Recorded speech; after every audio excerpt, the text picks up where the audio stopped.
আয়াত ১৯১ ওয়াকতুলুহুম হাইথু সাকিফতুমুহুম ওয়া আখরিজুহুম মিন হাইথু আখরাজুকুম ওয়াল ফিতনাতু আশাদ্দু মিনাল কতলি ওয়ালা তুকাতিলুহুম ইনদাল মাসজিদিল হারামি হাত্তা يقاتلوكم فيه فإن قاتلوكم فاقتلوهم كذلك جزاء الكافرين অনুবাদ আর তাদেরকে যেখানে পাবে হত্যা করবে এবং যে স্থান থেকে তারা তোমাদেরকে বহিষ্কার করেছে তোমরাও সে স্থান থেকে তাদেরকে বহিষ্কার করবে আর ফিতনা হত্যার চেয়েও গুরুতর আর মসজিদুল হারামের কাছে তোমরা তাদের সাথে যুদ্ধ করবে না যে পর্যন্ত না তারা সেখানে তোমাদের সাথে যুদ্ধ করে অতপর যদি তারা তোমাদের বিরুদ্ধে যুদ্ধ করে তবে তোমরা তাদেরকে হত্যা করবে এটাই কাফিরদের পরিণাম তাফসীর ১ নং ফুটনোটের বিবরণ কেউ কেউ আল্লাহর বাণী তাদেরকে যেখানে পাবে হত্যা করবে এই বাণীর ভুল ব্যাখ্যা করে ইসলামকে জঙ্গিবাদের প্রেরণাদায়ক বলে অপবাদ দেয় তারা মূলত এই আয়াতের অর্থই বোঝেননি কারণ এই আয়াতে তাদেরকে বলে ওই সমস্ত কাফিরদেরকে বোঝানো হয়েছে যাদের বর্ণনা পূর্ববর্তী ও পরবর্তী আয়াতে এসেছে কেননা পূর্ববর্তী আয়াতে কাফিরদের হত্যা করার জন্য শর্ত দেওয়া হয়েছে দুটি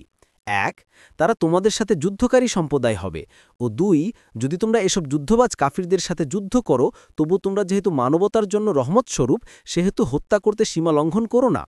যুদ্ধরত কাফিরদের ছাড়া অন্যান্য সাধারণ কাফিরদের হত্যা করার মাধ্যমে আল্লাহর নির্ধারিত সীমা লঙ্ঘন করো না যেমন শিশু অসুস্থ আঘাতপ্রাপ্ত নারী এ জাতীয়দের হত্যা করা থেকে বিরত থাকবে পরবর্তী আয়াতসমূহে আরও কিছু শর্ত উল্লেখ করা হয়েছে বলা হয়েছে ৩ যদি যুদ্ধবাজ কাফিররা যুদ্ধ করা থেকে বিরত হয় তবে তোমরা তৎক্ষণাৎ যুদ্ধ ত্যাগ করো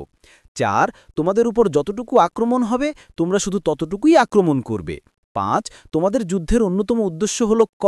ফিতনা তথা যাবতীয় বিপর্যয় শান্তিভঙ্গ ঘরবাড়ি থেকে বহিষ্কার জুলুম নির্যাতন নিপীড়ন শির্ক অসৎপথ ইত্যাদি থেকে মানুষকে উদ্ধার করা খ তোমাদের ইবাদত তথা আল্লাহর নির্দেশিত পথে চলতে যেন তারা বাধা না হয় গ তারা যেন তোমাদের বিরুদ্ধে ষড়যন্ত্র না করতে পারে ও ঘ তোমরা যে হক বা সত্যের অনুসারী তার প্রচারে ও সহায়তা করা এই পথের বাধা দূর করা ২ নং ফুটনোটের বিবরণ অর্থাৎ একথা তো অবশ্যই সত্য ও সর্বজন বিদিত যে নরহত্যা নিকৃষ্ট কর্ম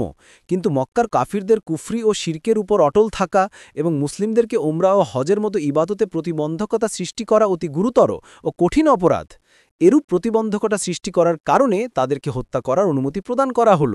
আলোচ্য আয়াতে উল্লেখিত ফিতনা শব্দটির দ্বারা কুফর শির্ক এবং মুসলিমদের ইবাদতে প্রতিবন্ধকতা সৃষ্টি করাকেই বোঝানো হয়েছে ৩ নং ফুটনোটের বিবরণ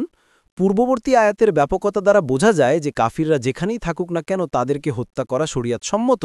আয়াতের এই ব্যাপকতাকে এই বলে সীমিত করা হয়েছে যে মসজিদুল হারামের পার্শ্ববর্তী এলাকা তথা পুরো হারামে মক্কায় তোমরা তাদের সঙ্গে ততক্ষণ পর্যন্ত যুদ্ধ করো না যতক্ষণ না তারা নিজেরাই তোমাদের উপর আক্রমণোদ্যত হয় সাধারণত মক্কার সম্মানিত এলাকা তথা হারামে মক্কায় মানুষ তো দূরের কথা কোনো পশু হত্যা করাও জায়েজ নয় কিন্তু এ আয়াত দ্বারা জানা গেল যে যদি কেউ অপরকে হত্যায় প্রবৃত্ত হয় তার প্রতিরোধকল্পে যুদ্ধ করা জায়েজ এই মর্মে সমস্ত ফিকহবিদগণ একমত এই আয়াত দ্বারা আরও জানা গেল যে প্রথম অভিযান আক্রমণ বা আগ্রাসন শুধুমাত্র মসজিদুল হারামের পার্শ্ববর্তী এলাকা তথা মক্কার হারামেই নিষিদ্ধ অপর এলাকায় প্রতিরোধমূলক যুদ্ধ যেমন অপরিহার্য তেমনি প্রথম আক্রমণ বা অভিযানও জায়েজ